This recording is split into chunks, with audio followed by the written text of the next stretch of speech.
Hello, this is Eric, and as you know, Hollywood ruins everything.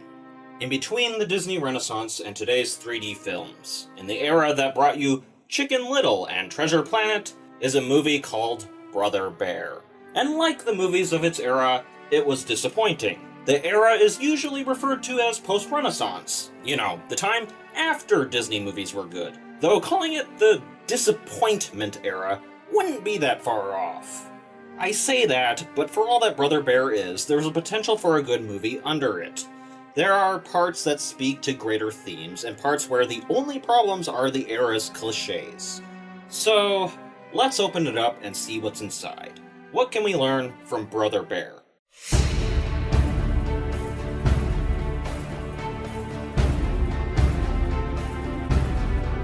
Before we continue, don't forget to like and subscribe to help out the channel. Thanks! Let's go over the bad first. There are two problems. The first is simply the staples of the disappointment era. It's really unfortunate that this movie was made then. At the time, Disney was trying to improve their movies by using tasteless jokes. Yeah, I don't know, maybe the goose pooped on me. Perhaps this was in a bid to be more kid-friendly, but it's the lowest and most generic humor that you can put in a movie. And in Brother Bear, it's used excessively as filler. Need something in between point A and point B? How about some loud idiots? Excuse me? What do you want? What is that? Who is that? Just a minute, Bear. Hey! Shut up! No, you shut up! No, you shut up! Or, we need a transition here. How about jokes about yoga? Almost. Just want to do dog facing forward. Oh, come on. Good.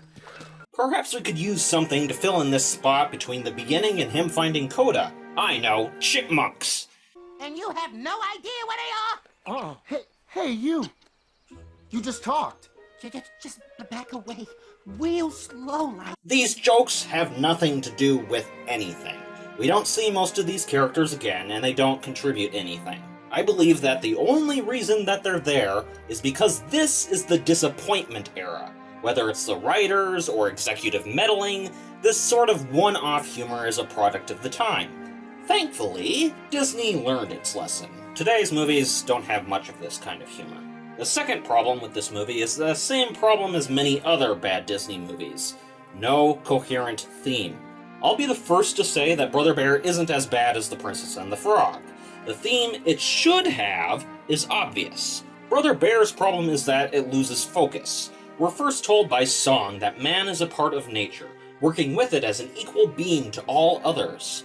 Our main character plays with his older brothers. As a part of the tribe, he will receive a totem given by the spirits that holds his path to adulthood, described in one word, like guidance, wisdom, or patience. But our man Kenai, he gets love. While he's upset about that, it's not really manly, he picks a fight with a bear that leads to his oldest brother's death. He turns away from the spirits, discarding his totem and the path of love. His hatred of the bear leads to a battle, one that he wins, and the spirits are disappointed in him. They turn him into a bear, presumably to correct his path and show him how to put aside his anger and love all living things. And it's at this point that things deviate. Kenai's a solid character with a clear lesson to learn, but after this, his hatred is treated as a mere prejudice against bears. He even says, not all bears are killers, like some racists would say, not all black people are bad. The movie becomes more about his relationship with Koda the bear cub. We get our cheap humor and a goal to get back to the Spirit's Mountain, distraction after distraction after.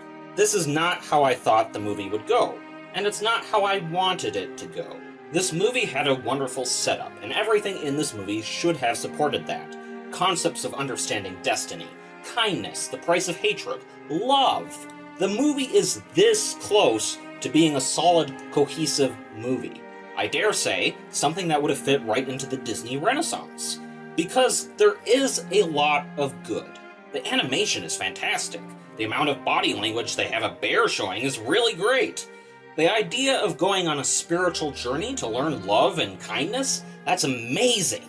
I love how his brother takes up his spear and falls into the trap of hatred himself, becoming the villain until the lesson is learned. There's touches of the same nostalgia and spirit of nature that can be found in Bambi. There's just so much good, and it doesn't work because it's constantly distracted by all sorts of morals that are just not the point. You had one job, Disney, one lesson for one character to learn, but I guess they had to say something in between the first and last sections of the movie, right? This is a movie that would have been better silent. Or rather, all human speech replaced by animal noises. In a movie that is at least in part about loving nature as an equal, speech itself is a detriment. I want to hear the sounds of a crisp and clear morning. I don't want to hear Phil Collins singing another song about them marching along.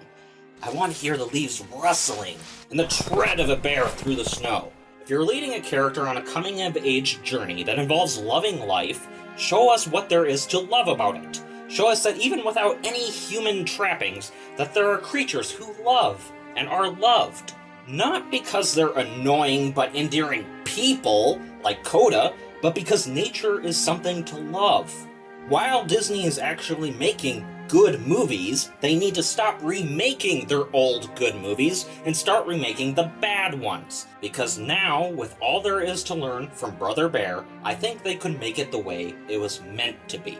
So, while there are other things that could be learned from Brother Bear, that's enough for today. I'll leave you to see it for yourself. If you have seen it, what did you think? Please let us know in the comments below. Don't forget to like, subscribe, and hit the bell button to receive notifications whenever we put out a new video, and have a nice day.